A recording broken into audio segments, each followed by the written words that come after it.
কক্সবাজারের সমুদ্রের পানি দিয়ে লবণ বানিয়ে ফেললাম। কিছুদিন আগে তো কক্সবাজারে গিয়েছিলাম আর বোতলে করে সমুদ্র থেকে এক বোতল পানিও নিয়ে আসছিলাম। আর শুনেছিলাম কক্সবাজারের সমুদ্রের পানি দিয়ে নাকি লবণও বানায়, তাই ভাবলাম আমিও বাসায় এসে বানাবো আর দেখবো আসলে এই পানি দিয়ে লবণ হয় কিনা। আর আজকে তো আমাদের বাসার লবণ শেষ হয়ে গেছে, তাই ভাবলাম আজকে এই লবণটা বানিয়ে ফেলি। আর এই যে আমি এক বোতল পানি কয়েকদিন ধরে এনে রেখে দিয়েছিলাম, ভেবেছিলাম যে যেদিন লবণ শেষ হয়ে যাবে সেদিনই এই লবণটা বানিয়ে ট্রাই করব। আর আজকে তো দেখি রান্নাঘরে যে লবণের কোটাতে কোনো লবণই নাই, তাই ভাবলাম যে আজকে এই এক বোতল পানি দিয়ে হচ্ছে লবণ বানিয়ে ফেলি। আর আমি তো হাফ লিটার বোতলে এই সমুদ্র থেকে এই পানিটা নিয়ে আসছিলাম। আর যেহেতু সমুদ্রের পানিতে অনেক বেশি বালু থাকে, তার জন্য কিন্তু প্রথমে পানিটা ছেঁকে দিলাম। কিছুক্ষণ পরেই জাল দেওয়ার পরে কিন্তু এরকম একটা বুদবুদ উঠতেছিল। পানিটা যতই জাল হচ্ছিল, পানি যেরকম ছিটকানো আসতেছিল, চারপাশ থেকে কিন্তু লবণের মতন হইতেছিল। আর এটা দেখে তো আমি পুরো মহা খুশি হয়ে গেছি যে আজকে আমি লবণ বানিয়েই ফেলবো।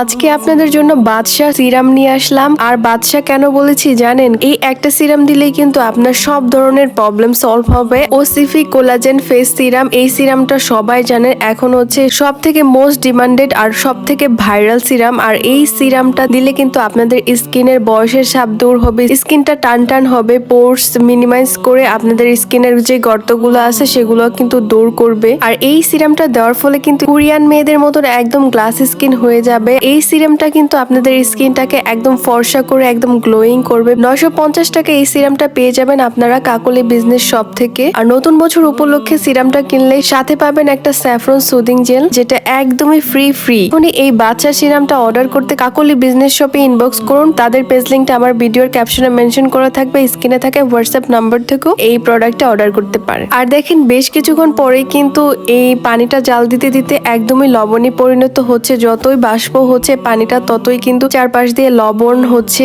আর দেখেন আমি হচ্ছে কালো একটা কড়াই নিয়েছি আর এটার চারপাশে একদম পুরো সাদা হয়ে গেছে। ইভেন চুলার নিচে যেদিক দিয়ে পানি পড়তেছিল সেদিক দিয়েও কিন্তু একদম লবণে ভর্তি হয়ে যাচ্ছিল। এই জিনিসটা দেখে আমার খুবই খুশি হচ্ছিল যে এক বোতল পানি এনে এত লবণ হচ্ছে। আমার কাছে মনে মনে আফসোস হইতেছিল যদি আমি আরো বেশি পানি নিয়ে আসতে পারতাম, তাহলে কিন্তু আমি আরো বেশি লবণ বানাইতে পারতাম। আর 10 মিনিট পরেই হচ্ছে দেখি একদম চারপাশ দিয়ে লবণ জমাট বেঁধে গেছে, পানিটাও একদম ঘন হয়ে নিচে সব লবণ জমা হয়ে গেছে। এটা দেখে তো আমি মহা খুশি। দেখেন ফাইনালি কিন্তু সমুদ্রের পানি দিয়ে লবণ বানিয়েই ফেলেছি। আর দেখেন কতগুলো লবণ হয়েছে। এই লবণ তো ভাতের সাথে খেলে একদম 10-15 দিন মতন এই লবণটা আমি খেতে পারবো। আর আজকে যেহেতু বাসায় লবণও নাই আর এই পানিটা থাকার কারণে কিন্তু আমি সুন্দর মতো লবণও বানিয়ে ফেলেছি। আর শুনেছি কক্সবাজারের সমুদ্রের পানিগুলা নাকি শুকিয়ে লবণ বানানো হয় বা আরো অনেক প্রসেস থাকে, তবে আমি তো জাস্ট খালি পানিটা জাল করে লবণ বানিয়েছি। তবে এটা দেখতে কিন্তু হুবহুব একদম দোকানের লবণের মতনই লাগতেছিল।